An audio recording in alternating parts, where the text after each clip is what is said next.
Check two, check two.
Mic check.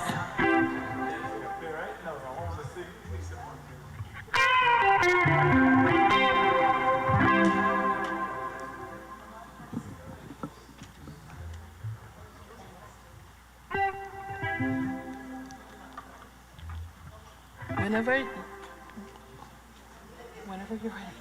You ready? Okay.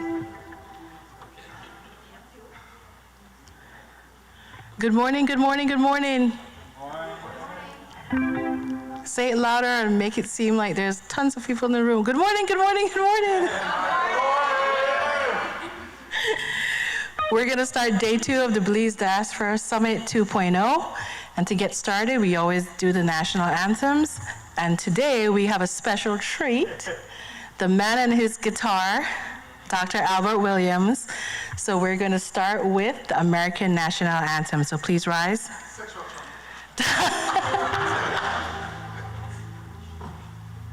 Okay. If you can sing, please sing along, because I'm going to play the lead along with it. But it's nice if you can sing.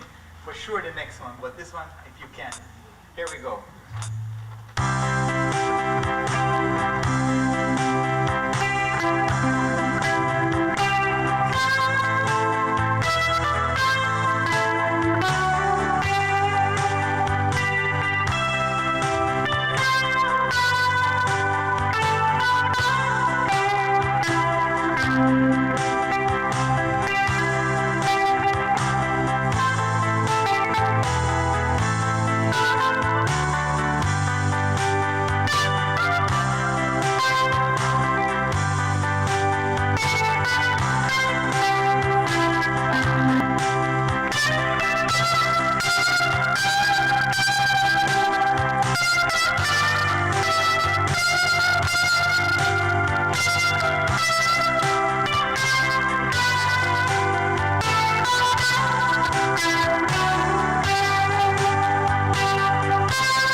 Now the Belizean National Anthem, where I know you know it, so you better sing it. Whenever you're ready.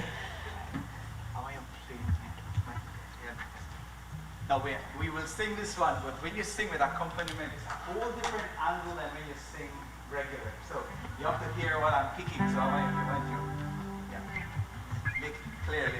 We will do this one for sure, because I was telling Dr. Palacio, we know this one inside out. Yeah, the remix. This one will go well, but you have to listen to me. I'm going to turn you into choir members.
Thank you, Dr. Williams. It's amazing. I didn't realize how much of a bop our anthem was until he played it that way.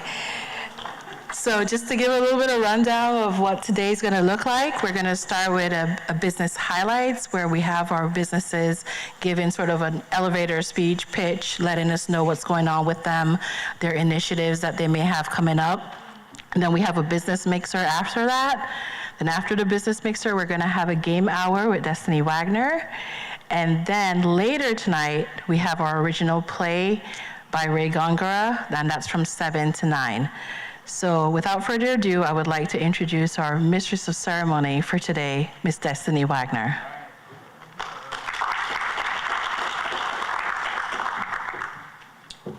Thank you, Rishma. Good morning, everyone. How's everyone doing today? I take it you all slept well. Well, as previously mentioned, my name is Destiny Wagner. I am 29 years old, and many of you know me as Miss Earth 21. However, I'm also a published author, a former TV host, and most recently, a game developer of the official card game of Belize called Way to Say. First, I'd like to express my deepest gratitude for the organizers of this summit, for creating this incredible space, not just for myself, but for other business owners in creating this amazing dialogue and opportunity, for recognizing the importance of small businesses and giving us a platform to showcase who we are and what we do. Many people see the final product, a logo, a website, a social media page, but they don't always see the heart and hustle that goes behind it. As a small business owner, we wear so many hats. We are your customer service representative, your delivery driver sometimes, the marketing team, the accountant, and so on. It's not always glamorous, but it is always fulfilling. Personally, I have not worked a traditional 9-to-5 since 2019. I remember sitting in my cubicle in New York City when my contract ended. Instead of going into panic, I felt freedom. This was the beginning of a journey for me that brought me back to my home, Belize, and it brought me closer to my purpose. As mentioned previously, I own a card game business, but because we don't have the machinery within Belize for manufacturing at the capacity that I need to run my business, I am forced to produce abroad. And that hurts me, not only financially, but as a Belizean, because there's nothing I want more than to contribute to our economy. The theme for this year's summit is advancing policy through collaboration. Yesterday, I had the pleasure of moderating the youth panel, and I heard so many different perspectives since we had a diverse group of youth. But one common theme was the importance of youth in leadership. We need our youth, not just as entrepreneurs, but as leaders. I reached out to several companies, and this is an example. I reached out to several companies to collaborate with my card game for a unique advertising opportunity. The only company that got back to me out of the several ones was Smart. And guess what? The marketing manager who saw the vision and said yes was a youth. I say that to say that our youth bring in bold perspectives and fresh ideas, and we need to continue to pour into them, trust their leadership, and make room for innovation. Small businesses matter, especially in Belize. We are the backbone of the economy, the cultural barriers, and the risk takers. And when you support a Belizean business, you're not just buying a product, you're investing in a dream, a family, and a future. So as we continue this summit, let us not just support a Belizean business today, but every single day. Let's not only recommend them, but we need to invest in them and collaborate with them, because when one of us wins, we all rise.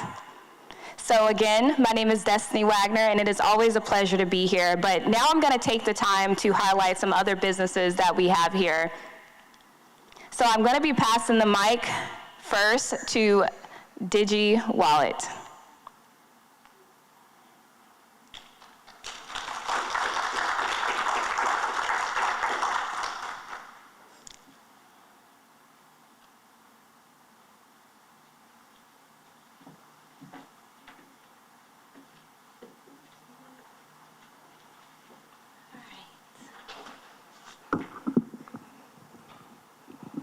right, good morning, and thank you, everybody.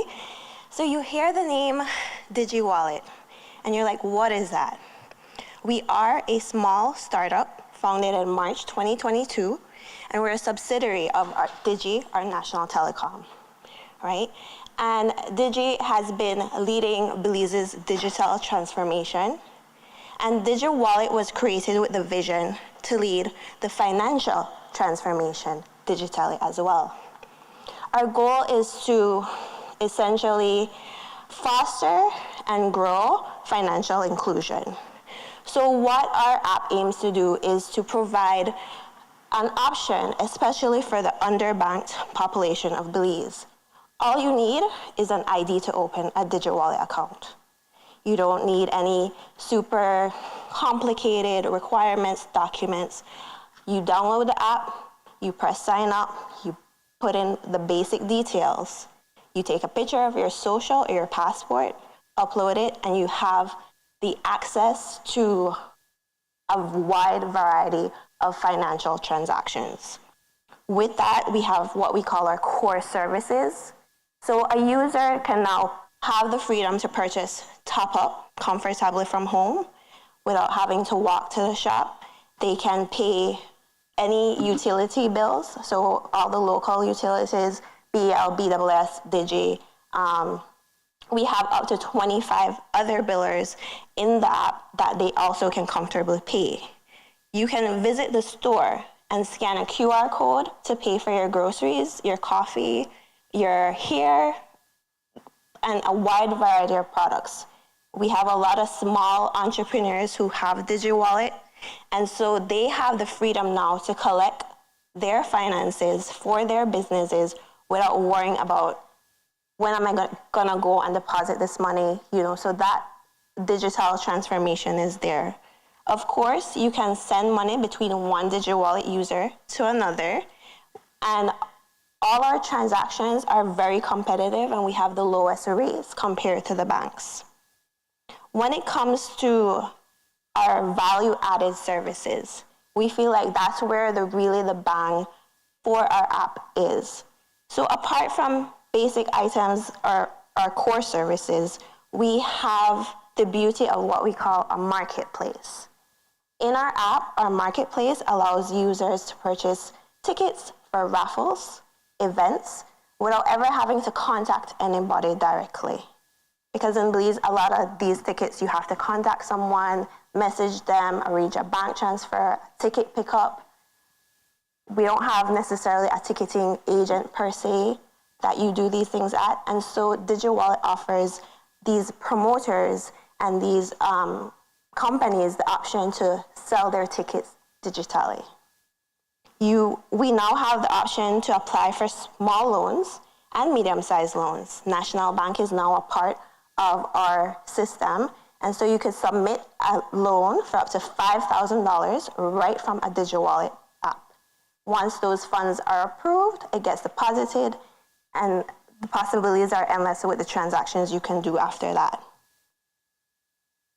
Now we've partnered with the Belize Chamber of Commerce and Industry, and we are now an Western Union agent.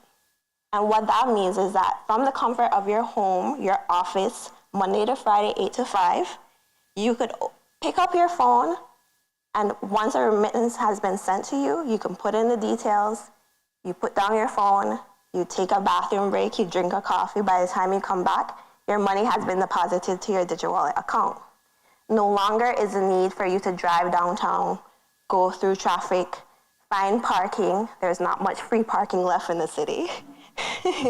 And you can know that you avoid all those troubles, asking for time off from the job. You can now comfortably receive a Western Union transfer from anywhere. And once that money is in your DigiWallet, again, you have the freedom to pay your bills, pay for groceries, send money to the bank without ever having to leave the comfort of wherever you are. We truly are providing Belizeans with the freedom to transact anywhere, anytime. Coming August, we are looking to partner with the Belize government lotteries, and you will be able to purchase Bolito via So they'll have their app, and you'll be able to pay via DigiWallet. And once you set up your app and you put in that you want to receive your winnings via DigiWallet, at 9:10, when that man played a bolero, and he announces your winning number, you'll get your winnings deposited directly and immediately to your DigiWallet account, right? For these 3 days, we are offering the diaspora a free Digi number once you sign up with DigiWallet, and that will enable you to play bolero whenever you decide to. So no longer do you need to call your family member and say, hey, I dream about daddy, please buy 8 to 1. And then when you call them Monday morning, they're like, I'll never buy that because I don't have extra money, right? You have the freedom now to do that yourselves. How do I even get money onto the app? I'm in America, what do I do? You can have 2 ways to put money on a DigiWallet account. You could do it physically at an agent. I know you're over here, but the other option is doing an online transfer. So you do have the option to transfer from an Atlantic Bank, a Belize Bank, or a Heritage Bank account directly to your DigiWallet. You could also transfer from, we have several different credit unions as well, so you could do a direct transfer from those credit unions to a DigiWallet app. For business services, we do offer services for businesses specifically, right? So if you have a business, you want to receive local payments, we do have specific business accounts, and they're able to process payroll. They're able to do bulk disbursement payments for whatever your intent is. We've had projects with UNICEF where they've had payments for different projects, and they've used DigiWallet because we're able to reach far and wide. In these villages where there's no ATMs, the bank is a 2-hour bus ride away, we're able to bring that financial inclusion to all persons in Belize. And definitely we welcome the diaspora to collaborate and get a DigiWallet as well. All you need is a local number, and like I said, we're offering a free Digi number if you're interested, and we would be glad to set that up. So DigiWallet is leading, and we invite you to join us, and thank you for having us.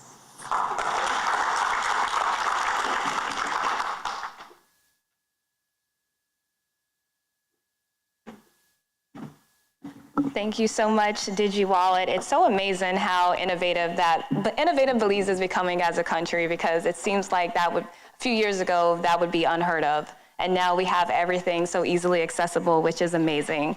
So we just heard from what's happening on the tech side, but let's see what's happening on the real estate side. So let's welcome our friends from Sabre Realty.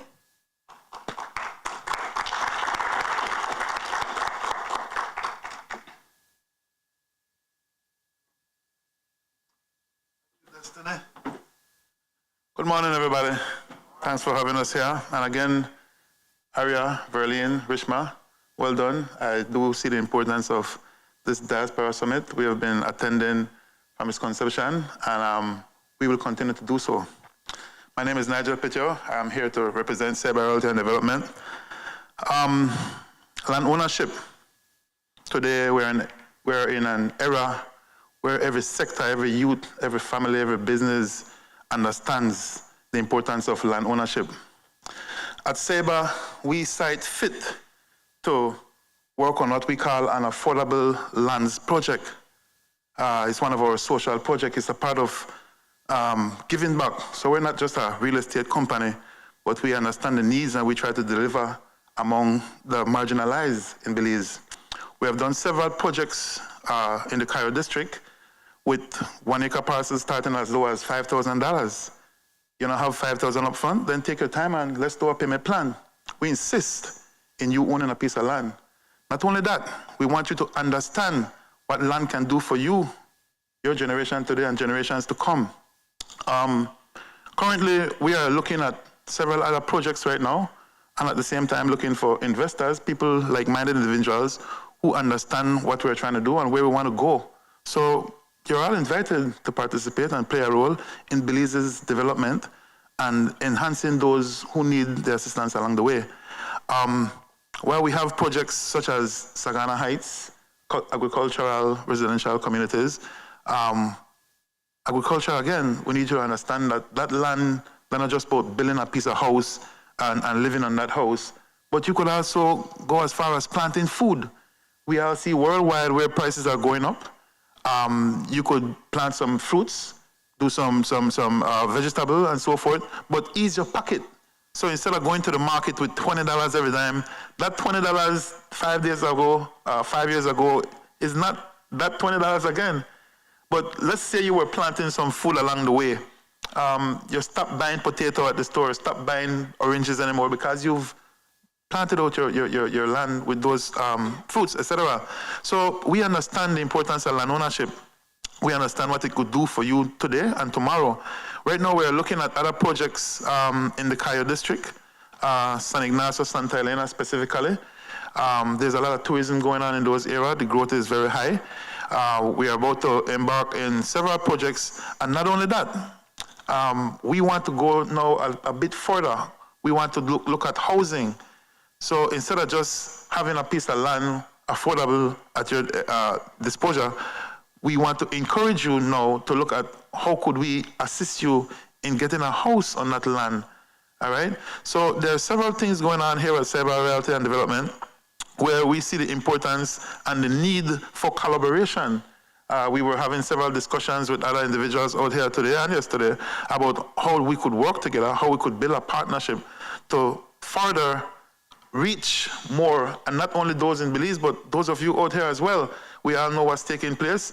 While some of our people here today see the need to go back home now, many of them want to know what are they going back home to. So this is your opportunity. We are a phone call away. We have our website, CeibaDevelopment.com. You could contact us and set up an arrangement now. Many people are buying land from here. Many Belizean Americans throughout the world actually buying land from us. And within the next year, 2 years, when they finally decide to go back home, that land is already there. We even go a little step further. We put you in contact with developers. We have people farm out your land for you, develop your land for you, build for you. So we're trying to play the role of that bridge where we could actually help you transition back to home. The whole thing here, the main reason you came out here was to better off yourselves individually, and in that process, to see how you could give back to Belize's development. I heard many of you speaking yesterday. I knew Dr. Williams from a very young age, a young boy. I knew him when he had a full head of black hair, right? And I was happy to hear the role that he's playing out here today. I met Dr. Karim, I met Dorian and other individuals. I'm proud of you guys, all of you guys out here playing the roles that you're playing. And so let's collaborate. Let's see how we could give back to our country. Let's see how we could build back Belize. And last but not least, that youth panel yesterday, Artie, Destiny, Dwayne, and Marconi. Impressive. Again, let's give them a round of applause there. I appreciate what they are doing. Not only that, but we need to start to see how we could equip our youths now with the necessary resources for them to get that head start, that push. And I was kind of disappointed to an extent, hence the reason I got up yesterday. Where is the discussion about land? Many youths today, 18, 19, 20, all up to 30, most of them don't have no money to buy land. So if they were to wait for the next 10 years when they finally start making money, there probably won't be any more land. They probably will have to buy land at a very high rate. What role can we, the government, the business sector, collectively play to give them that head start? And those youths yesterday were not just the regular youths. Those are exposed. Those youths are entrepreneurs. Those youths need necessary resources so that they could grow and in return give back and encourage other youths. The next thing right now I'm discussing with these youths right now is how could we reach out to other youths like themselves? How could we get them to understand the value of land? How can we get them to partner with us and get to the youth population in a whole? So again, here at Ceiba Realty and Development, we are not just about real estate. We're about Belize. We are Belize, right? And so this whole room here, with all of you together, let's build Belize together. Let's create the impact, the necessary impact in order to have our youths and our Belizean population grow. So again, as I close, I want to remind you that we're about to, we're looking at a project where we're almost finalizing right now in the San Ignacio, Santa Elena area. Land price, nobody beats Sabre. I know they ask you, I just told you that. That's factual. Nobody beats our prices. And so people follow we wherever we go. I could tell you straight up, the first project we did, Sagana Heights, which is about 10 miles out of Belmopan City towards Belize City, that was 675 parcels. We sold that all out within 6 to 7 months, thereabout. That's unheard of. 675 one-acre parcels sold out within 7 months. We then did Emeryville, which was the same thing. That sold out within about a year and a half. We did Siboon Gardens phase 1 and 2 within a year. All those parcels are done. So we see the demand for land. We see the demand for affordable land. And so we have a following. We have people following us and understanding. So I am proud to be a member there at Sabre Realty and Development. I'm proud to say that our reputation is very clean. People buying from us blindly. When I say blindly, most of the time we put up a post with a map with lot numbers and telling you, hey, choose your lot number, send your payment to this account, we will send you your contract for you to sign and so forth. We've been doing that for the past 6 years and it has been wonderful. So we found it necessary and fit to come out here and extend this service to you guys so that we could build. But again, I don't think it's a road that we could just travel alone or we need to travel alone. We want to travel this road with you together. So I'm speaking to urban developers such as Dr. Karim, Dorian, who is the tech engineer there, Destiny, Ardy, and all you other guys, let's build, let's give back to Belize. So I invite you to travel this road along with us at Sabre Realty and Development, and we have a role for all of you guys to play. Thank you again for having us.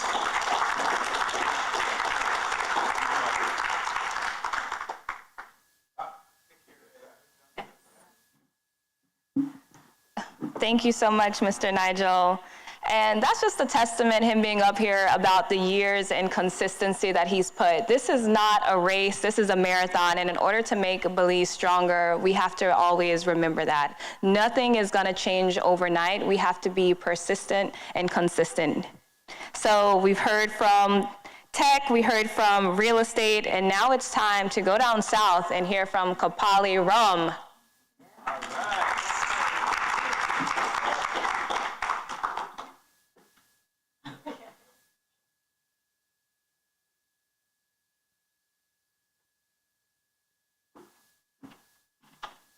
Yes, good morning, everybody. Yes, morning, everybody. Nida Shara Kopali. All right. Great, I want to give enough thanks to the organizers of this event, Rishvan, Arya, and everybody else, all the volunteers that helped to make this event happen. Big respect to that. But most of all, I want to shout out my TV station, XTV. They said for we station, so I say my TV station, because for make the man pack his suitcase, bring all anything in a bag, suitcase for they out there, get up 5 o'clock in the morning, for they on time, for make it happen. Respect to that, man. XTV always there for the people.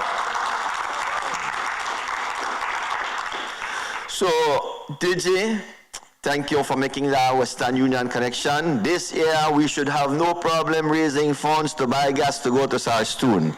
And I start from Kopali yet, so no can start to attack me. Right, everyone out there, usually our limitation is the diaspora want to help us, so there's no way to get money to us.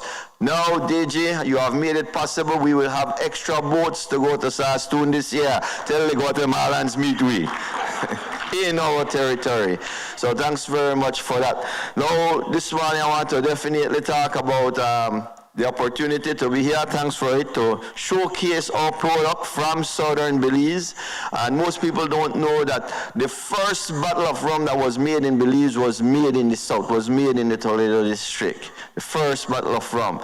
And in the 70s, they stopped making rum there, and I had the opportunity to work with investors to make sure that, to do something for the people, for our community, because I'm born and raised there.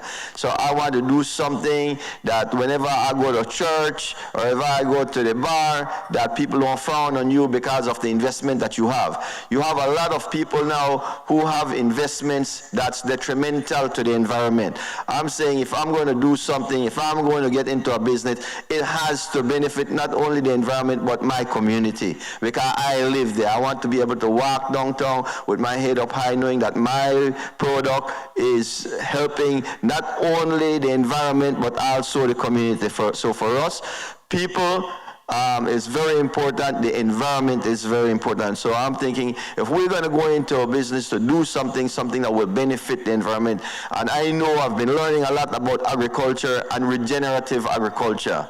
So using regenerative agriculture to bring back the cane industry to Toledo means that we have to go organic. So today we have the largest organic sugarcane field, not only in Belize, but in the Caribbean. Totally using regenerative agriculture to grow our cane. We're one of the few companies in the world where we have rivers next to us, and you could still swim in that river and drink the water because the soils and the runoff that comes from that actually help the ecology of the river. There's no chemicals, no artificial flavors. So when I talk about rum, it's not just a rum, it's the story that goes with our rum. Everybody today is concerned about climate and the effects of climate change. And our rum right here, we use about 1.5 kg of carbon to make this bottle, but at the same time, we retrieve 5.5 kg. So for every cocktail you have, it's making the planet better, because you're retrieving carbon from the, I mean, like, I'm not making this up, you know, I'm not making this up. This is there, our rum is, you know, and we don't want to be the only rum that's doing that. We want to raise the bar in the beverage industry. It's not just about us, it's about our planet. So I want to encourage all those in the beverage industry that's going to use to make their products to go the regenerative way, because the future of the planet depends on regenerative agriculture. We've just seen where in the northern part of our country, unfortunately, it's about to collapse, the sugar industry, because the cane fields are infested with so many things. And I just believe that that's as a result of overuse of chemicals on our land. In our area, we are getting twice, using regenerative agriculture, twice the amount of tonnage per acre than any other place in Central America and the Caribbean, because of the way we do it. You know, it's not like something that you wake up the morning, oh, I'm going into organic farming, and it will happen. No, it's a lot of patience, it's a lot of hard work, and you have to believe in what you are doing. Hence, today, I am so glad to be here at the diaspora so that all Belizeans, I'm always proud when every Belizean could say, I got a bottle of Marie Sharp home. I want that. I want everybody Belizean, if you are going to offer alcohol into your home, let it be something that's helping the planet, that's helping Belize, that's helping the community by you having Kopali. I'd like every home in America to have a bottle of Kopali rum, because like I say, it's more than just a rum. Don't look at it, oh, well, I got another bottle of rum from PG, the first place to produce rum. No, it's not only that. It's this rum that that's because of the methods that we use to grow it, is helping the community and the planet. So I always say there's no artificial flavors, there's no chemicals. The difference between our rum and any other rum that's made in Belize or the Caribbean right now is that our rum is not made from molasses, right? Molasses is the waste from sugar, byproduct. Our rum is not made from waste. In fact, we have a zero waste distillery. At our agricultural fields, the distillery is actually inside the sugarcane field. And the distillery is designed as a zero waste. So nothing goes to waste. We cut our cane manually. We use some mechanical, but a lot of it is cut manually. We take it to the distillery for distillation. 3 simple ingredients make this rum. Simple ingredients. First and foremost, organic sugarcane juice. Secondly, Toledo rainwater. We don't bring rainwater from our district. We catch this water from after the rain, right? We catch this water from the trees, and you hear the drops, hearing the drops on the rainforest, and collecting that water while you're sipping some Kopali is just, and then non-GMO. So it's 3 simple ingredients. So there's no way that if you wake up in the morning and have a hangover, you get that from your room. No, you get it from your partner. So, I just want to, again, thanks to the diaspora. What I'm saying, I'm not making it up. We have rigid soil testing every year with a company called Earth Optics. I'm sure the brother from Ohio State will probably be familiar with that because of their interest in agriculture, who comes down and tests our soil, and they show that our soil is actually, because of our regenerative agricultural practices, retrieving carbon from the atmosphere.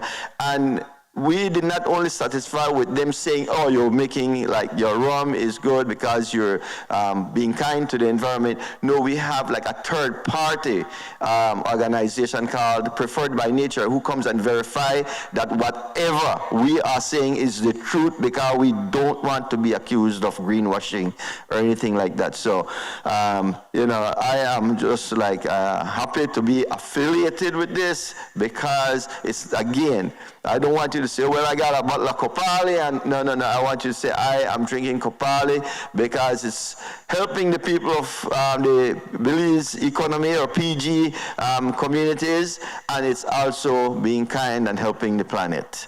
And I thank you very much for this opportunity to be here. And after, we will be starting our cocktail tasting. What time? After 10?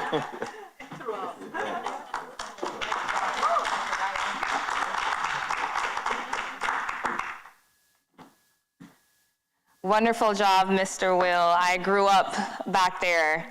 Before it was Kapal Tree, it used to be El Pescador. My auntie used to work there, so as a little girl, I was always in and out, and everything he said was 100% accurate. They do a great job with sustainability and ecotourism. So if anyone is ever in the PG Toledo district and in PG Town, I definitely recommend stopping by and seeing the work that they've done.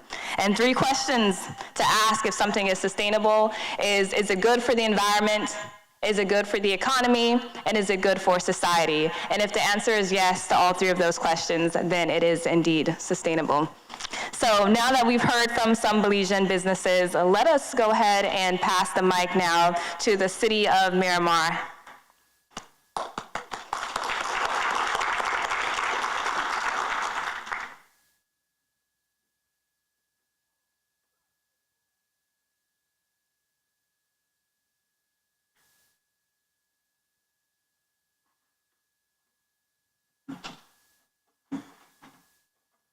Greetings, everyone, and good morning.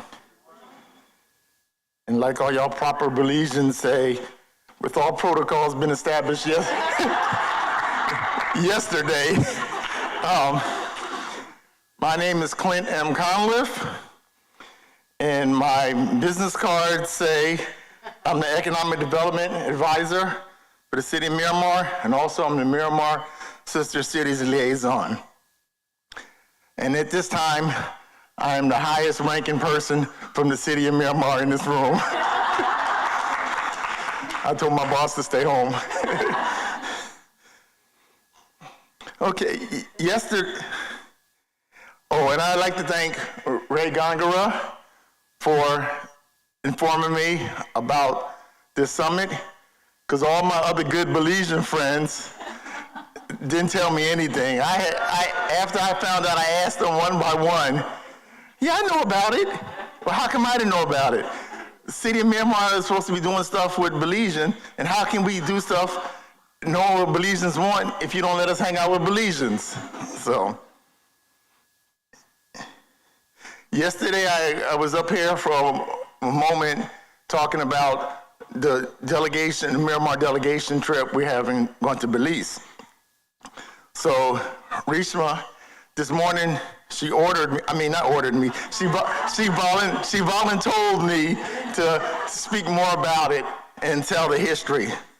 So I'm up here to give a little history about our relationship with with Belize. When I started in Miramar about 2013, I met this guy, this ambitious guy, Michael Devin Young. And and he was talking about all the hustling he was doing and trying to get Miramar and Belize together with a lot of stuff. He did a lot of stuff. He had some different workshops doing business with Belize. He had it at the library at the city of Miramar, and he was bringing in Broward County with it as well. So he did a lot of stuff, and over the year we had mixers and establishing a relationship. And so in 2013, your former mayor, which is Belize's former mayor, he's here now. His name escapes me right now because, you know, sometimes I suffer from old timers. So Mayor Bradley, yeah. So he was there, and it had a memorandum of understanding. So little things went on, but not a lot of major things. I said, y'all, we just got a piece of paper here. But as Miramar was getting involved with Sister Cities, and Sister City International is a networking organization, and it helps matches a city in the United States with the city around the world. And people match up for different reasons, economic, cultural. Sometimes they have the same name, like Toledo, Ohio, or Toledo, Spain, or wherever they match up. They match up for all kind of reasons. So we had that memorandum of understanding. In 2021, Miramar, years and years we were paying out to Sister City, but we weren't doing anything. So through an ordinance, we established our Miramar Sister Cities, and our goal was to get a mutually beneficial relationship with a foreign city. And our number one thing was economic development, but it doesn't just have to be business to business, because if you're bringing a dance group up from Belize and they're staying in a hotel, they're buying, they're shopping, that's still economic development. So it's cultural and economic. So you can kill a couple of birds with one stone. So that's what we're about. Now, in 2023, to know Belize, I went down to better know Belize. I went down on a trade mission with the Belize American Chamber of Commerce, again with Michael and the rest of the gang. Rishma's here, some other people, Ariel's outside, and we went down there on a trade mission. So I got to experience Belize. I got to stay at the Great House, and I'm a person, I like to walk around neighborhoods. Now, I was told yesterday I shouldn't have been walking around the neighborhood, because one morning I got up and I walked, they had the tourism port there, and then I walked across the bridge and we're down Region, just walking around, minding my business, and people are like, you walked all the way over there and did that by yourself? I didn't feel threatened or anything, but now I got me scared now. So we got to know, I got to meet the deputy mayor at that time, and we got to Beltrade. I'm impressed with Beltrade. Beltrade does a lot of stuff that our economic development department do, along with some agencies here. So we look to do some more stuff with them. I met the Belizean Chamber of Commerce and Industry. They had a 2-day affair at the expo at the stadium.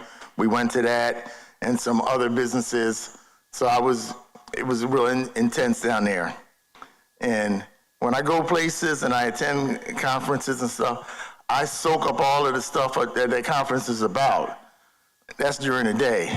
But the night, I try to soak up every entertainment and thing too. So I had a lot of fun down there. Went to the Pan Fest. I love how the stadium was set up, because it was 4 different stages, and one played here, and then people would turn their seat to the next one and turn in. It's not like here, somebody perform here, then they would have to, it'd be like an hour intermission, and they got to take their stuff down, the next group. So I love how efficient that was. But y'all were so nice, and y'all go and clap and after. I'm like, what is it, jumping and shouting, waving the flags, and y'all were so reserved. I'm like, I said, huh? Yeah. I like the Wild Bunch. But so that was good. We did the zip lining. We did the tubing through a cave, and so that was, so I got to learn a lot about Belize City and the surrounding areas. So 2024, we finally, our sister city organization, we finally went through the process to decide, we want to make this relationship with Belize City stronger. So our board made recommendations to our city commission, and they formalized this union. So Mayor Wagner and Mayor Messam in August of 2024, they signed an agreement, Sister City agreement. So we officially became Sister City. And doing that process, it's funny, I remember talking to somebody from Fort Lauderdale, and I said, how many sister cities do you have? And he said he has about 20, but for him, it's 12 too much. Because a lot of cities have sister cities and nothing going. It's something on paper. And we took a long time in fact, commissioners, come on, how long does it take to have a sister city? So we want to lay down something where it continues, where we work, and not just a piece on the paper. We got one sister city, and we want things to happen in different ways. The government, best practices. They come up here and like something about our police department, and we go down and teach them that. We go down there and some green initiative or something that's going on in Belize, and exchanges that way. But it's also not that. It's some businesses. We want to help our small businesses here. If they want to export, we try to hook them up with somebody in Belize and the same. And in a perfect world, we would like a Belize company to open another store in Miramar. But that's a process.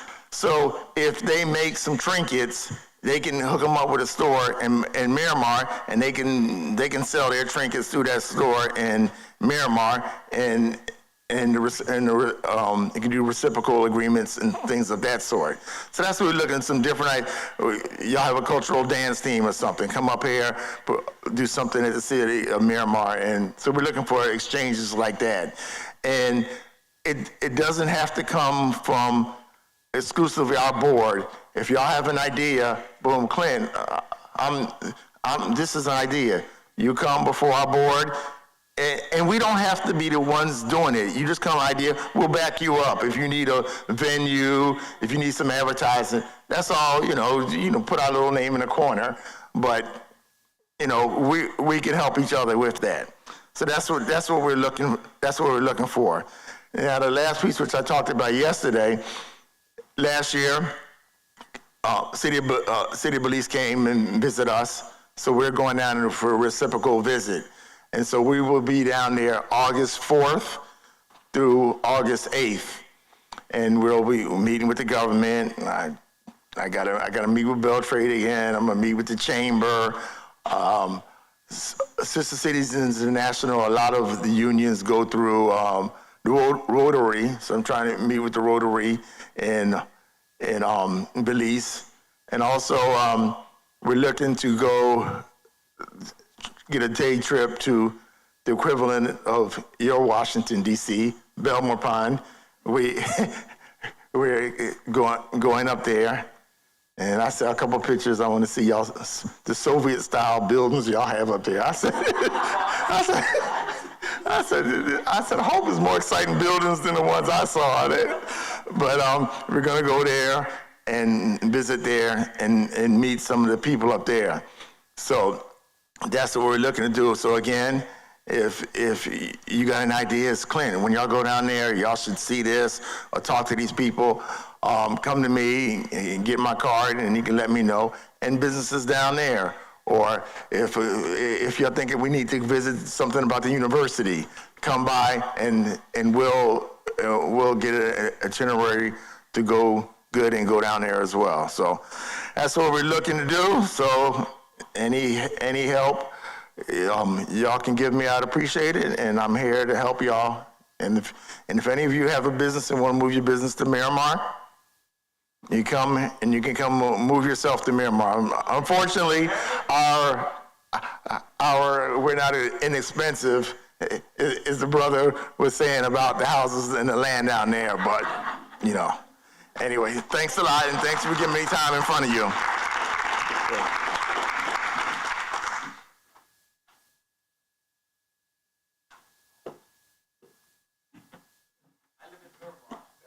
Yes.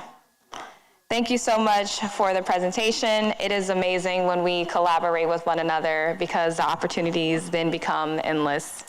So next up, let's hear it from the Belize Association of South Florida.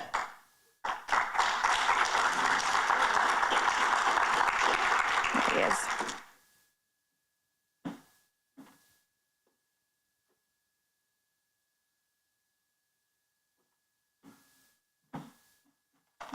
What's up, y'all?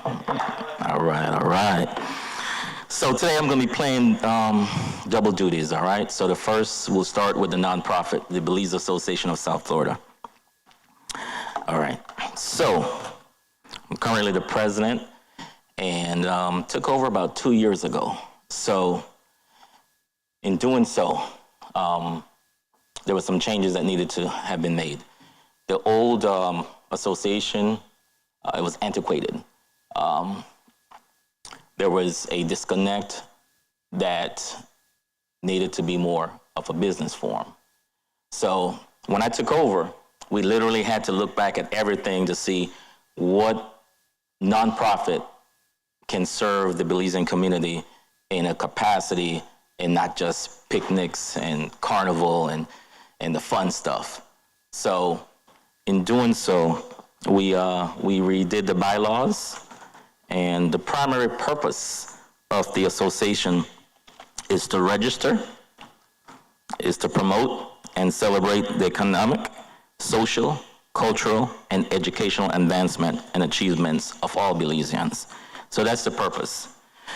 Now, it's easy to write the purpose and mission, but the work, doggone it, it is hard. We've got a disconnect between the older Belizeans and the younger Belizeans. So when you see a Belizean that is spending more time at a Trini function, it's bothering some. So that's where we started to say, how can we bridge between the older, the senior, and the young one, so they can continue to learn the culture about Belize? Because at one point, I was young too. I mean, I have all the grays now, but I was young. And I was battling between going to other fetes and all that stuff. So we want to make sure that the younger generation, the legacy of Belize can continue and be instilled in them and not divert to Belize fading away. Because the older Belizeans, I'm telling you, it's Belize, but the younger generation, there are so many other options. And that's where I see, if we don't continue to have the younger Belizeans continue to do things Belize, we're gonna lose that generation. So one of the hardest things is to bridge the gap between here and there. And it's still a challenge, but we're gonna do it. It's just a matter of not if, but just when. So some of the key in doing it is collaboration. And just today, again, I want to thank Rishma, Verlene, Aria, and this is what this is about, collaborations. Mr. Miramar, so we've spoken, and there's big plans for the association in regards to September 10th celebration. So we're doing something, we're hosting it at CB Smith, but working with Miramar, we want to move from Pembroke Pines down to Miramar. So Clint and I will continue the dialogue about how it's expensive to rent that pavilion. So I need some big money from Miramar to support little old nonprofit Belize Association. So that's what the collaboration will be. And I spoke with Destiny earlier. We want to do something big for Miami Carnival. So people in this room, it will happen, and collaboration. So we want to continue to collaborate with other positive people. Local events. So, let me tell you guys, we put together a beach cleanup. And this is what I'm saying, running a nonprofit, someone said, what the heck is Belizeans doing clean up the beach in Miami? And that bothered me, because it goes to show that we are not going to continue to just do all things Belize. For us to grow, for us to be able to align ourselves with other people that have more than us, we have to start going in their rooms as well. We just cannot continue to have that the Belize Association, we're going to stick with Belize only. No, we have to move away from that. So by doing the Fort Lauderdale beach cleanup and all this stuff, it is showing that we are here in Miami, Broward, and we are going to be a part of the process of cleaning up. So, but, just things like that came back and say, you guys shouldn't be doing that. What is that? That's not Belize. So it's stuff like that we have to change the mindset and understand where we are. So we have to utilize where we are today to help our country back home. So collaboration with other people that have the power, have the more manpower, that is what we are moving forward to. So upcoming events. In September, we have the September celebrations, and for October, we have Miami Carnival. Those are our next two upcoming events.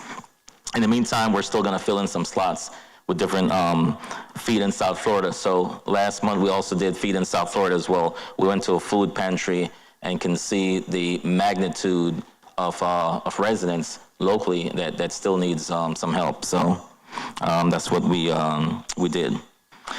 So I'm gonna tell you guys, as the president, let me tell you guys where my vision is with this association. If I say these names, I'm sure you guys know them.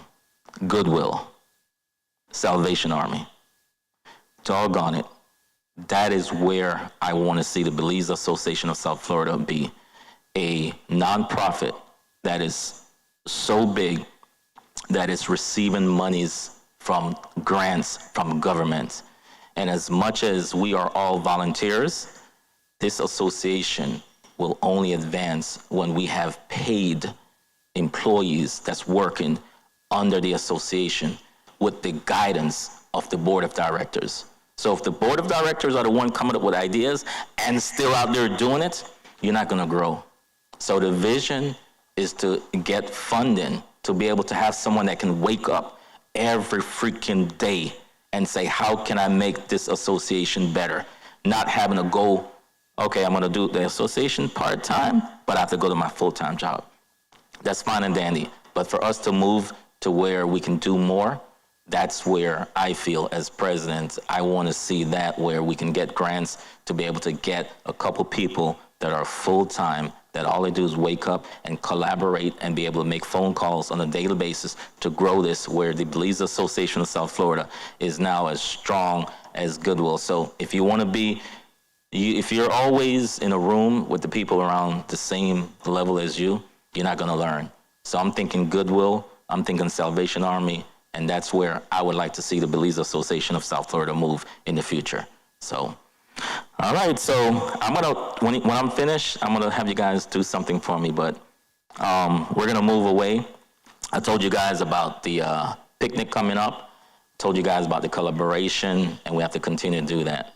So we'll transition from the nonprofits. Destiny, you want to come up here and reintroduce me, or you want me to just continue? All right. So let's move to the for-profit.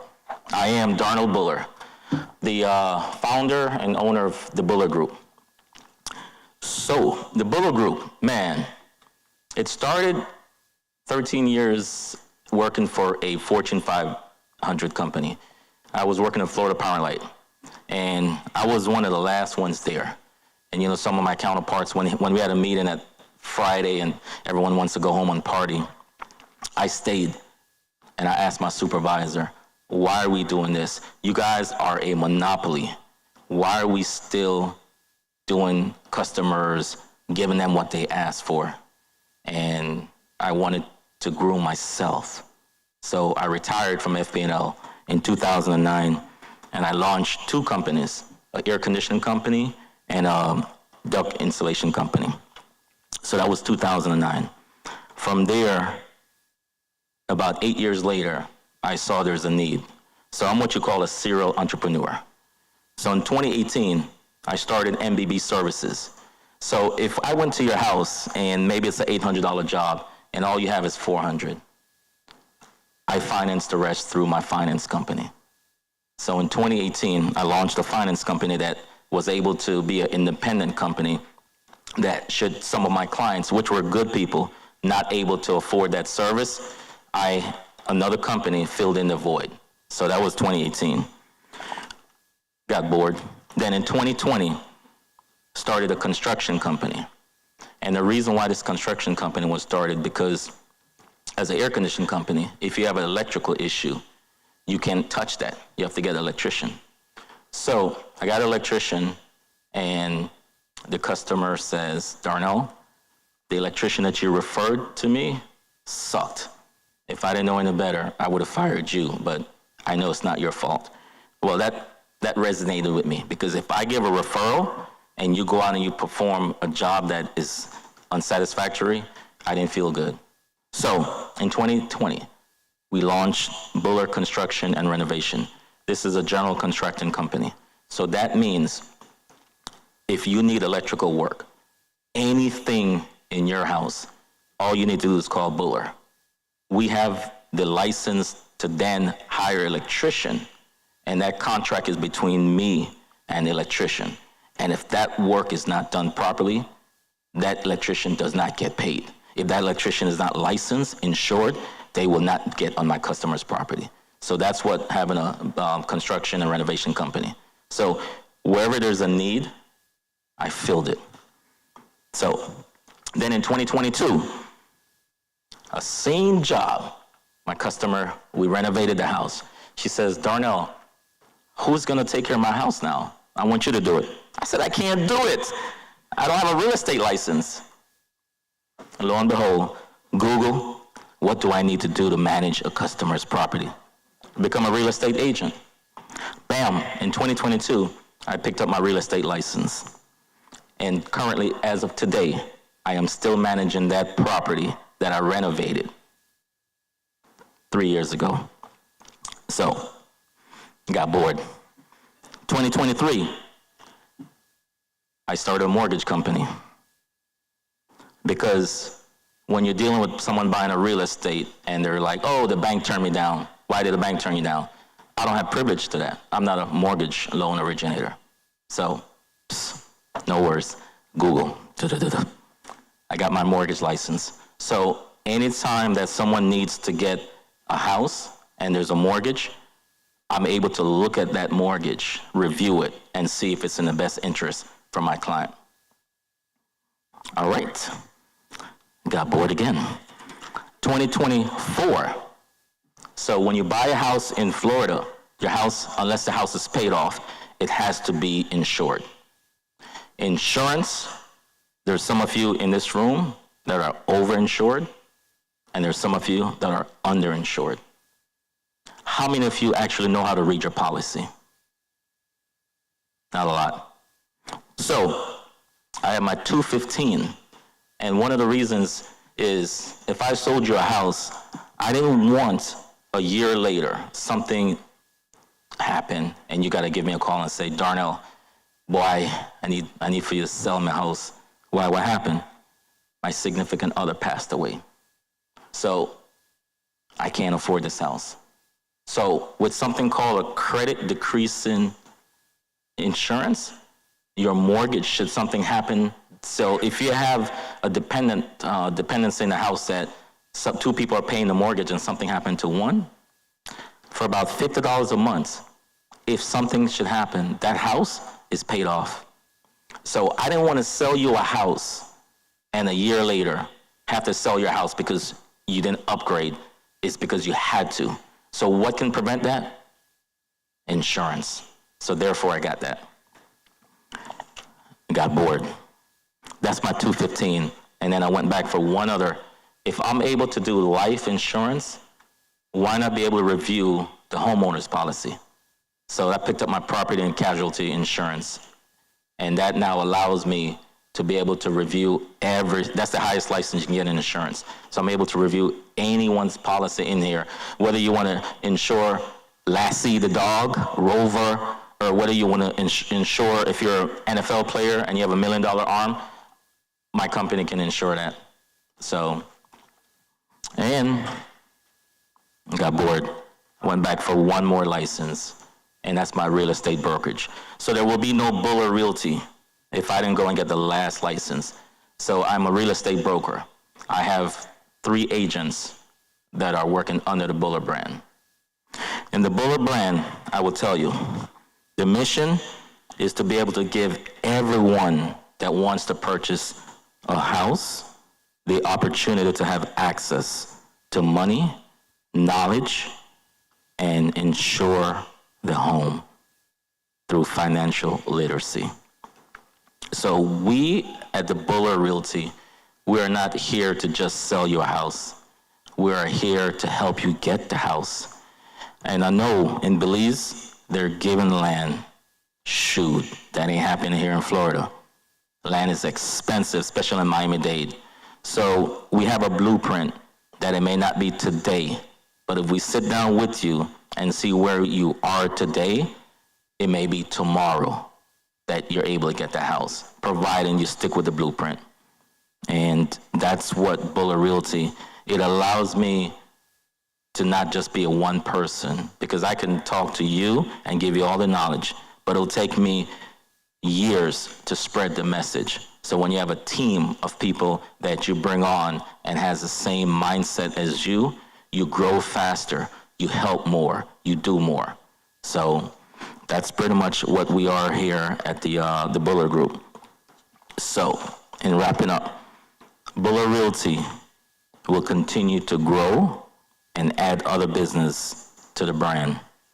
We'll continue to provide financial, job-related income to not just my company, but to other individuals and partners. And finally, we will continue to do the right thing as a business. When you put your customers first, and when you take care of your customers, the profits come. So the first thing in business, when you're growing, and speaking of collaboration, you and I will talk, because I'm terrible at social media. I just started.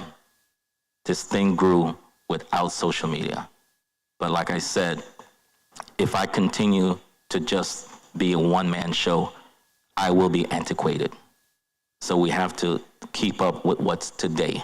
So in using social media, it will allow me to be able to have more people in front of us, help more people, and do more.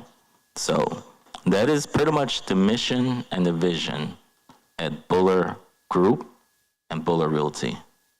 And one last thing, and then I'm going to say this. You guys remember the Buller Group. It is a parent company of all of these other companies. And one last thing is the Buller Group will start to purchase other businesses as subsidiaries. I will provide the financial means. You have the idea. So Destiny, when you said you had an idea and you reached out to 7 people and only 1, you need that one person that can continue to support your vision. And that's what Buller Group.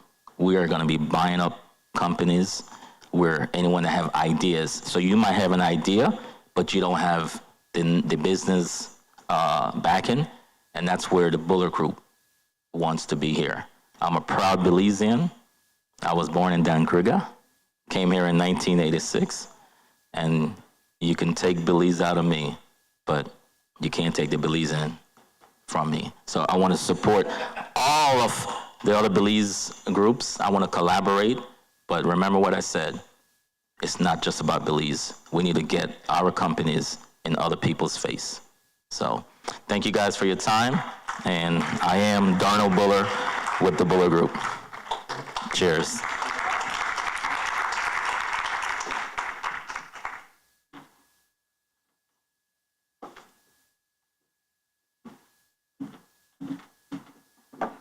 Thank you so much, Mr. Bueller.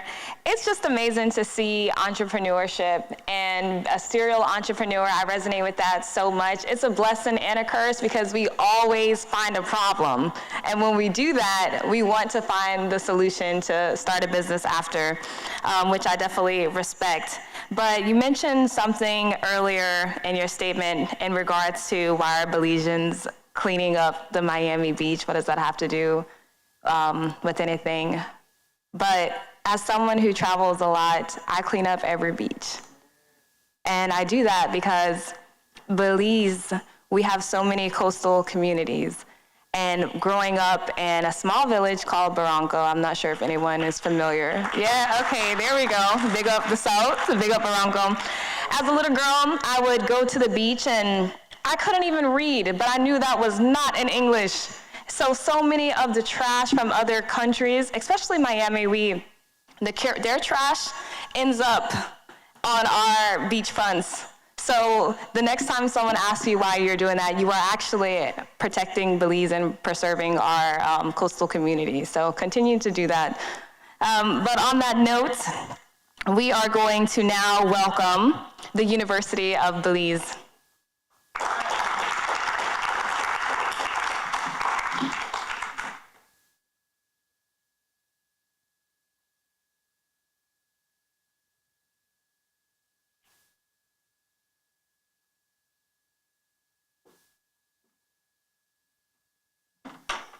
Thank you very much, Destiny.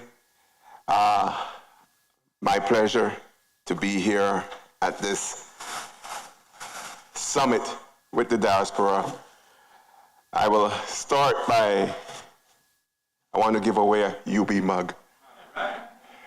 And this will go to anybody, the first person who could tell me how many years UB will be this year, 2025.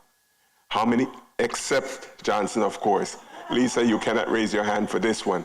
If you know how many years we will be this year, you could win yourself a coffee mug.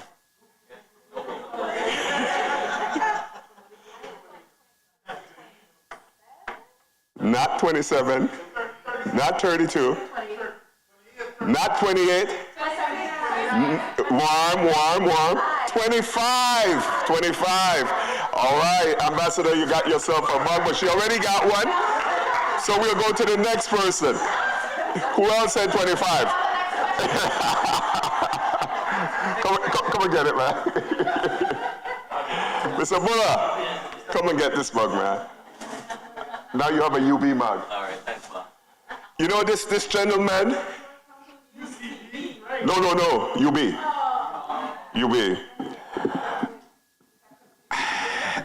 I grew up in Dangriga, and our neighborhood store was owned by Mr. Buller's grandfather. And hence, entrepreneurship is nothing new to you, my brother. It runs in your DNA, it runs in your blood. His grandfather used to run this store, and you didn't need cash to go purchase there. He had a book, a notebook, an exercise book, as we used to call it, and it built up your credit. So everybody, at the end of the week, then you pay. So entrepreneurship is nothing new to you. It's in your DNA. Greetings from the University of Belize. 25 years of it.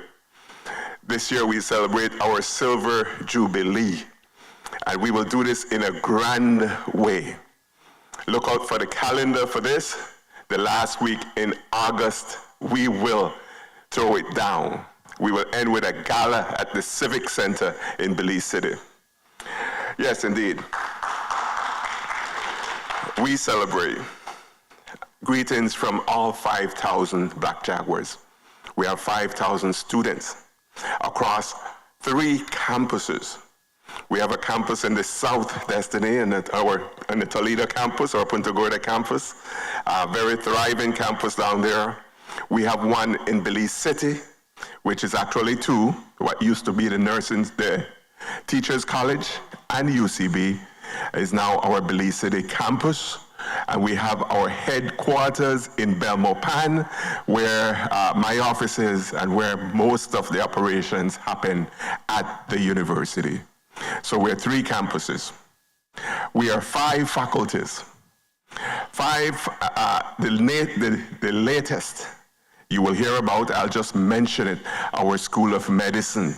And the Dean will take a couple minutes of my time to talk to us about the School of Medicine. We have our Faculty of Management and Social Sciences, which is equivalent to our business school. It's the largest faculty. This faculty has over 1,500 students. Runs from associate degree program all the way up to an MBA. So a student can leave high school, come to us, get into our associate degree program, move on to a bachelor's degree program, and then move on to an MBA. So again, right there in Belize, you could get up to your master's degree from this particular faculty. We're the largest teacher training institution in the country. We train teachers at our Faculty of Education and Arts, from preschool teachers.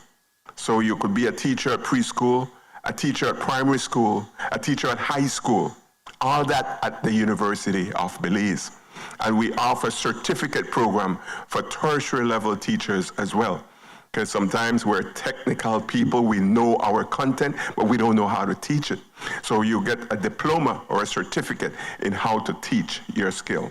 So again, we offer that from the Faculty of Education and Arts. And the arts part is very big for us. We recently, just this past year, opened our music program. We brought on the gentleman Alex Evans. You may have heard of him. He's a steel pan guy. And so now the university has a UB Steel Orchestra. So a live music band here going, indeed.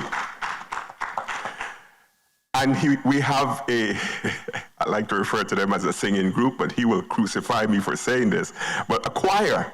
And they, again, sing with the accompaniment from the pan and every other accompaniment. So now you could hire a choir from the University of Belize for your events. I've seen them perform at several events. They are awesome. So again, we are building the arts section as also. We're working with the cinema group, the annual film festival. So we now are putting together a minor in filmmaking at the University of Belize in the same Faculty of Arts. Now, we're being very relevant here. It is the new direction, trying to be young, all right, and do what the young people want. Very important. Then we have our Faculty of Health Sciences.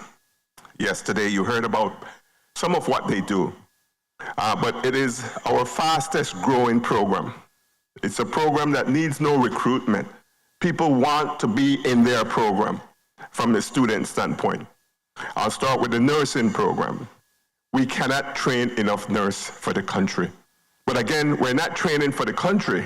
It seems that we're training for the world. We have recruiters from UK, we have recruiters from the US that will take them up as they graduate. So again, we have to continue to train more nurses. We have our MedLab program, medical laboratory program. Again, very highly sought after. Our pharmacy program.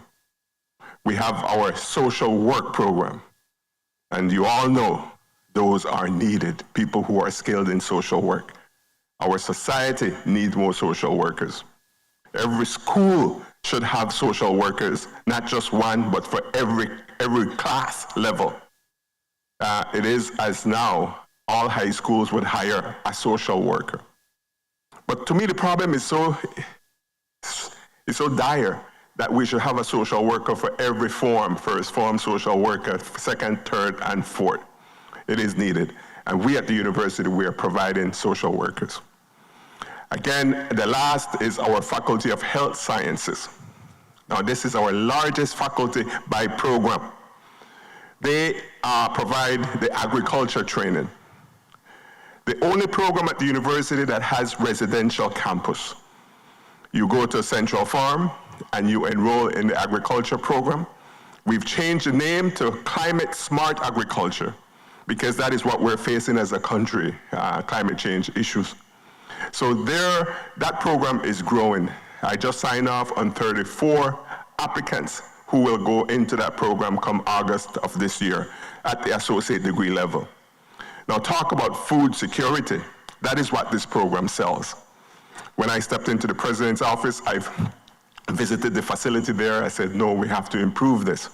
So I scraped up all that I could, and we upgraded the dorm facilities there. Now our agriculture students could shower in a hot and cold shower.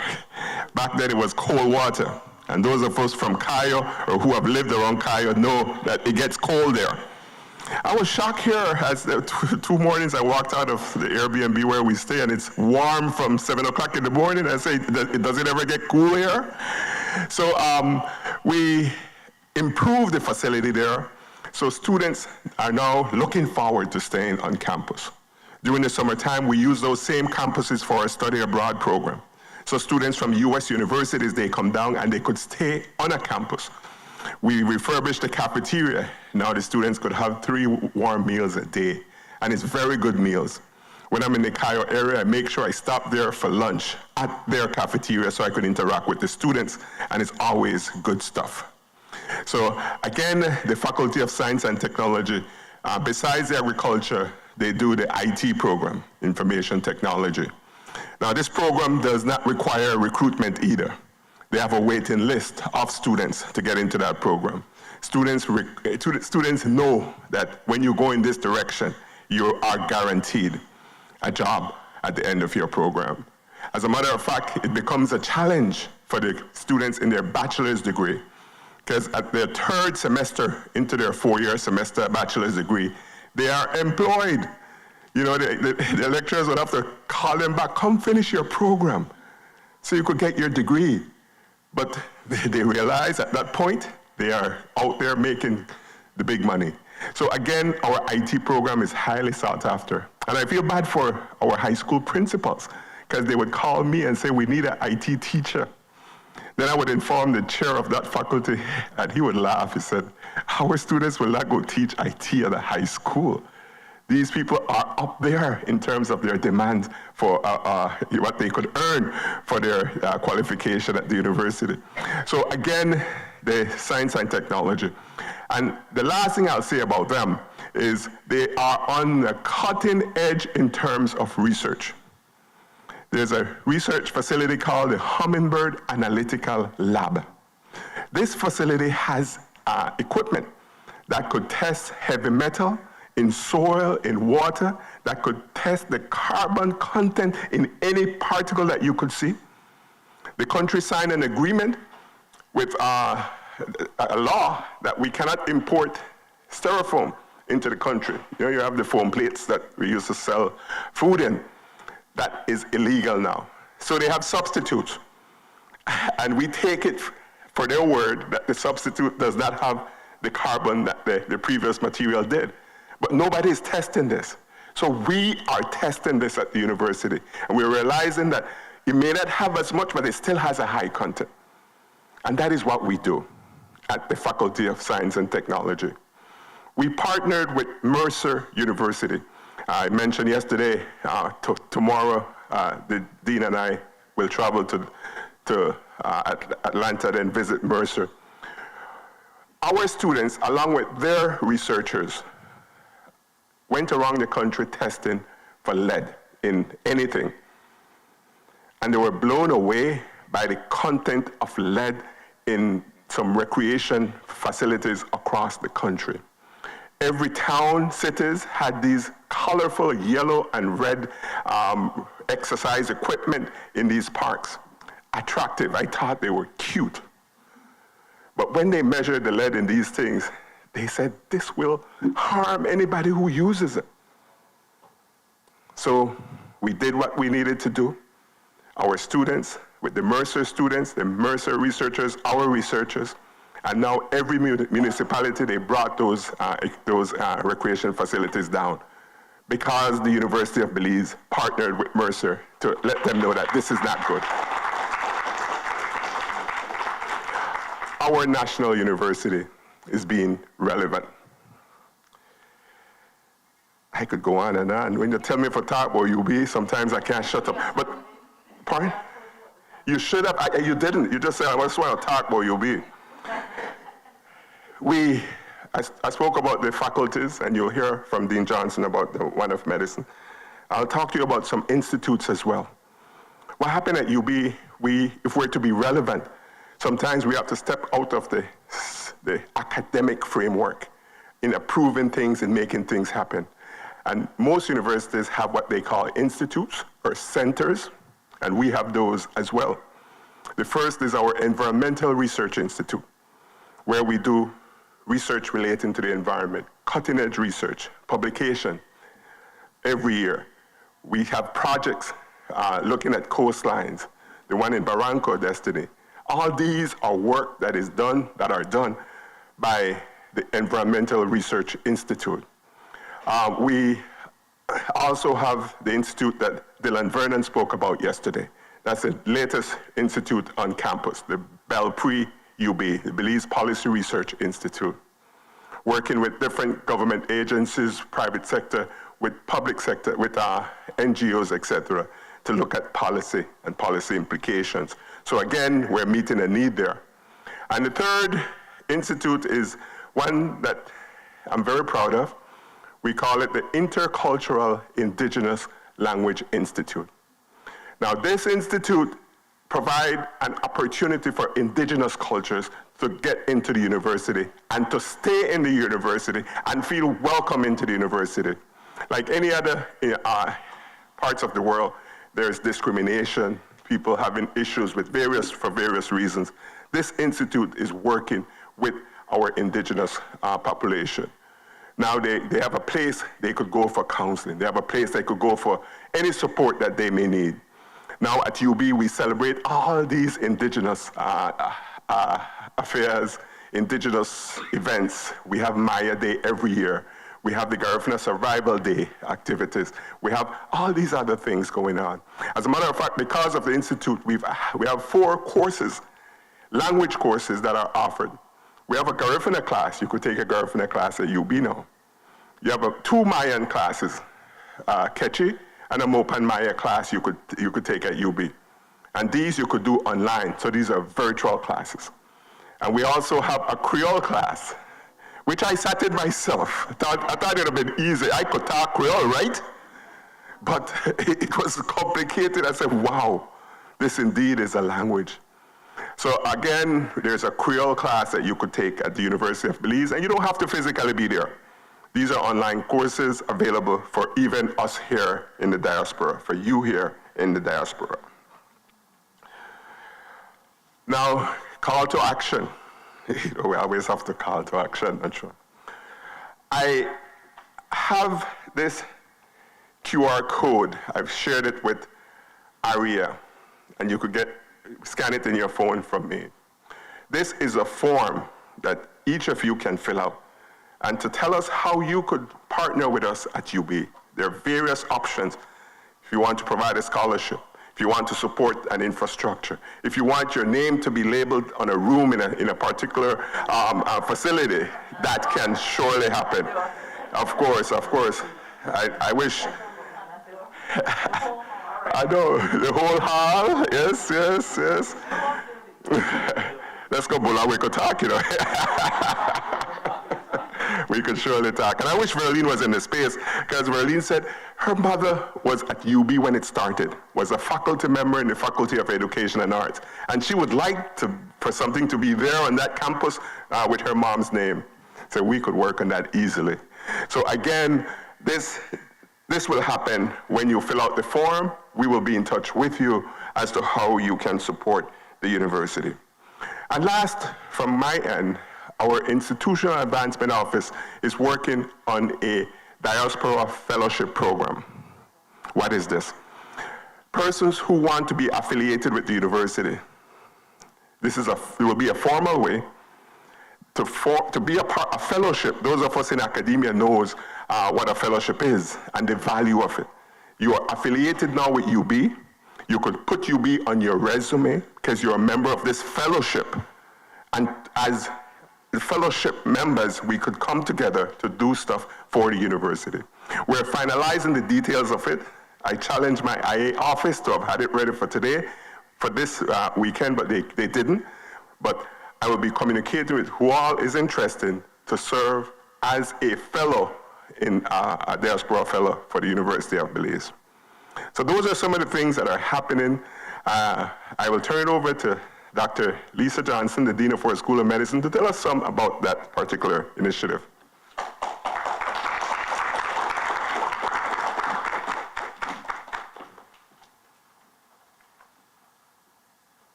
Okay, back to regular height. Oh, it's now afternoon. Good afternoon to those who are here, and good morning to Belizean listeners and viewers back home, and to the wider diaspora who may be viewing it through the auspices of XTV. Thank you very much for having us here at the second annual Belize Diaspora Summit. This has been a fantastic experience for the University of Belize and the University of Belize School of Medicine. To give you a little background in how we came into being, the Board of Trustees of the university several years ago made a decision, pre-COVID actually, that they wanted to look at the possibility of having a medical school in Belize. Why? Because we need continuously to train and get qualified medical personnel into the country. And for this, we have had to rely on 10 different countries and 20 different schools. And it fell in line with a philosophy that I had discovered when I was the Director of Medical Services at Karl Huchner. And we realized that the team surrounding any one particular patient, if there were 10 people there were 10 people from 10 different schools trained in 5 different countries. And there were differences.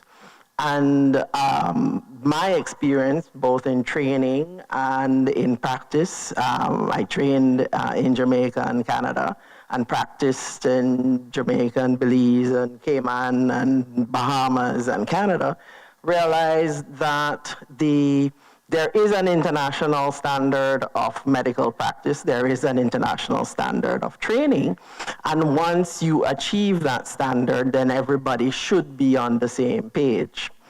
So having a history of already training nurses, pharmacists, medical laboratory scientists, and social work, it became very easy to see that we are capable, or should be capable, and are capable of training doctors. And so the Board of Trustees made this decision, and the execution of it really began when Dr. Palacio became president of the University of Belize. And so we looked at what we wanted to achieve. What would produce a sustainable medical school for Belize? And that meant accreditation. And the accreditation agency to which we will be applying, CAMHP, is itself accredited to the World Federation of Medical Education. CAMHP comes out of CARICOM. And so it is responsible to accredit medical schools that are in CARICOM and the rest of the Caribbean. It also accredits for the Dominican Republic, as well as the English-speaking Caribbean. And so we then tailored everything that we were doing to create this medical school to the accreditation standards, which gives us an advantage. If you have an institution already up and running and then you go for accreditation, you have to retrofit yourself. This was a different experience. We could tailor what we were doing to meet and surpass the accreditation standards, and that is what we have done. Now, this has not been an easy experience for the university's pocket. It's been a very expensive venture. And as we told, we will soon have a signed partnership with the Karl Huchner Memorial Hospital Authority for clinical training. And as we told them when we were meeting with them with regards to an agreement, UB is doing it for love. It is an investment in the country. It is an investment in the young people of our country to prepare them to be responsible caretakers of our country and the general population. And so as we embark on this, the expenses that we've had to incur, in particular for the technology that is now absolutely necessary in modern medical education, and the laboratory equipment that we've had to invest to create the labs necessary for the basic medical sciences, has been a significant investment on the part of the Board of Trustees of the University of Belize. And so we were able to launch last year in August 2024, and the first cohort of 9 Belizean students started classes on September 30th, 2024. They will complete their first year. So far, 7 have survived, and they will complete their first academic year next week when they go into their exam week. For those who may not realize, medical school is tougher, rougher, deeper, badder than anything else out there. They have way more credit hours per semester. They do a whole lot more work. They have tons and tons of textbooks that they have to become intimately familiar with. And there is the general pressure of knowing that you have to live up to the school's motto, which is patient first. And so in that, we have looked at the healthcare system in Belize, and there are a couple of things that are happening that will fall in line with what we are doing as a medical school and as we develop. First of all, there were the government plans, and the planning is already underway to establish a tertiary level hospital in Belmopan. At the moment, Carl Huchner is the only publicly available tertiary level hospital, and it has already been assessed by our accreditation consultant and will be more than capable of providing the clinical training that is required in our program. And so we will also have to partner not only with Carl Huchner, but the technical staff within Carl Huchner. We have to, as President just mentioned, you can't just get up and teach. You have to learn how to teach. So we've already started that professional development for the basic medical sciences lecturers, as well as the lecturers that we anticipate that will take over the training of our students next year when they go to Carl Huchner. So our plan is that Carl Huchner is where we start, and when Belmopan is built, we will then be able to expand the number of students that we can take. The relationships not only with the hospitals, but with the Ministry of Health. It has to be a close relationship, one that goes hand in hand. They were very clear with us what they wanted to see as the product of our program. And we certainly are making every effort to deliver to the country, not just to the Ministry of Health, but to the country and to each individual person who accesses healthcare in Belize, that when they meet upon a doctor trained at the University of Belize, they will get the type of attention that I would want to get myself. That is what we're aiming for. Now, if you go to our website, ubsom.ub.edu.bz, you will see all of our information there. You will see our tuition and fees. Our tuition and fees are slightly bit higher, pun intended, than the other programs. But as I said, the investment by the university and the upkeep of the equipment and the technology that we will be investing in is going to be at a significant cost. There's also an investment in a digital library. One of the things that we wanted to get make available to the medical professionals in the country is a medical library. That can be done now, but institutionally to do that, we're talking about something, subscriptions of 20 to 30,000 US a year to make a proper medical library available not only to our students and our faculty, but to the medical professionals in the country. To wrap up, thank you all for allowing us this opportunity to talk a bit about the medical school. We need all the help that we can get. We are very interested in anyone who wants to collaborate with us, help students, help the school, help Belize. Thank you.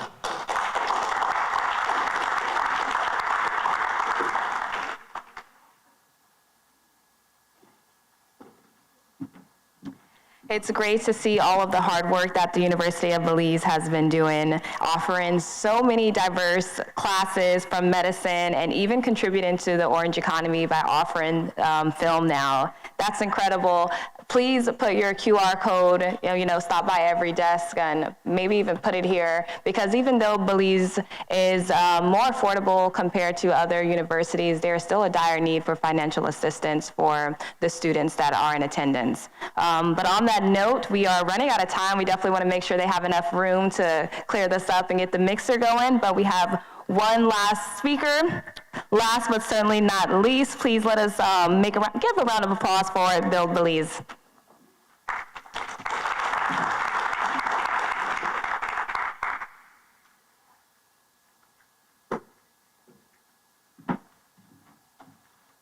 Good morning, good afternoon. Where are we? Good afternoon, okay. Hello, everyone. I'll be really quick. I just wanted to say a few words about Build Belize, Inc. But before I get there, I want to please ask everyone, please register for the Diaspora Relations Unit at belizediaspora.bz.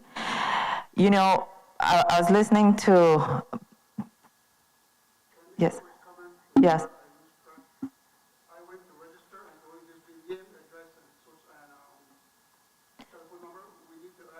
Hold on, that's on the hard copy that you just, yes, so I have some hard copies here, and it only has those three, pieces of information because we wanted to make it quick, because people didn't want to sit here, filling out 10 lines, right? But if you go to the website, and there's the registry on the website. If you look at it there, it has all the additional information on there.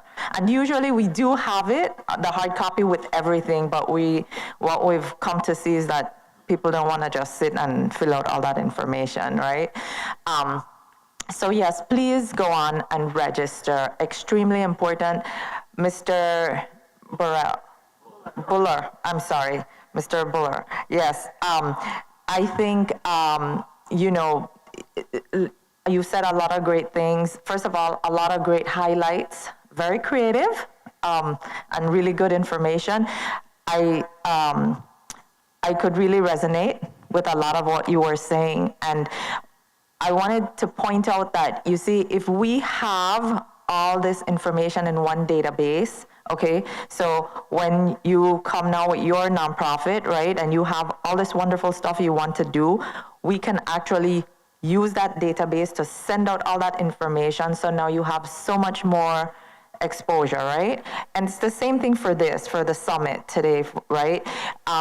You guys have done an amazing job. It's not an easy feat to put this together, and Reshma and Arya and Verlene, yes, if we have everybody in one database, we could send out that information. So many more people are now aware of what's going on, right? So this is why it's so incredibly important that we have as many people as we can get in the registry. Yes. So for communication, absolutely important. And so now for Build Belize, Inc., we are a nonprofit, a 501c3 nonprofit. We empower and improve the lives of Belizeans through education, health, and community. and also assist the diaspora with the socioeconomic development of Belize. And really quickly, because I know we're running out of time, I just want to mention that our next project is working with the Ministry of Education on trying to put in kitchens in schools in the rural areas. So just imagine you have, say, about 100 kids, right, in one school. And if we could do 10 schools, we're talking about 1,000 children, we know for sure will get a good meal, at least one good meal for the day. If they get it before and after, wonderful. If they don't, we know that at least they are getting one good meal. Extremely important for concentration, obviously for nourishment, and just overall well-being for a child. And if we can accomplish that, we're talking about 300,000 meals for the year. So your support, no matter how big or small, you are going to make such an incredible impact on 1,000 children. And beyond that, that's going to affect families too.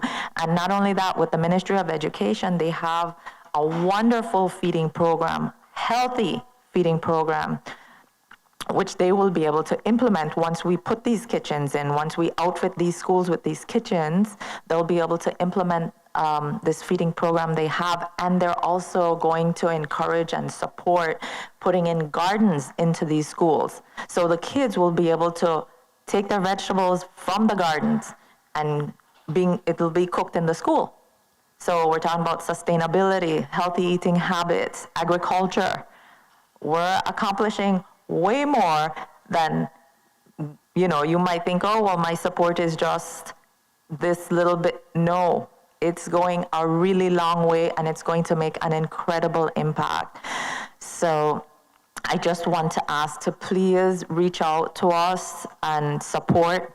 And this is a collaborative effort. It's not something we can do by ourselves. It's not something we want to do by ourselves. We really want to bring the community together. We want to bring the diaspora together. We want to bring all the different organizations together, because having a collaborative effort is not necessarily a business transaction. We have collaborative efforts within organizations, nonprofit organizations, individuals and a nonprofit, or it can be with so many different individuals and organizations. So I really encourage all of you to please support us, and let's do this together. And to remember how incredibly important service is to our community. When we do work in service, we are giving for the love of country, love of people, love of children, love of education, on so many different levels, but it's not asking what we can get back. When we serve others, when we serve our country, we are strengthening the soul of our community.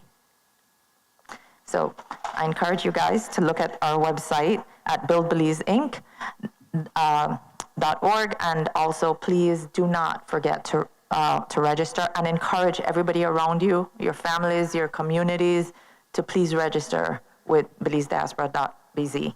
Thank you.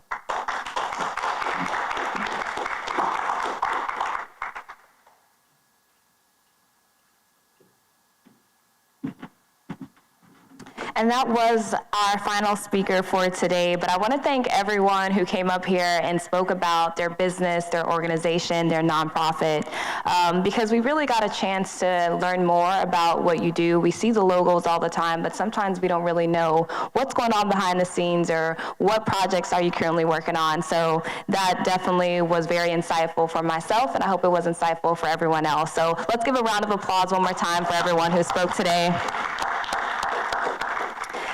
So our time has officially come to an end. Let us continue the conversation, though, outside. They're going to come in here and redecorate, and then we can come back in, mix and mingle, talk more, and most importantly, collaborate. Thank you.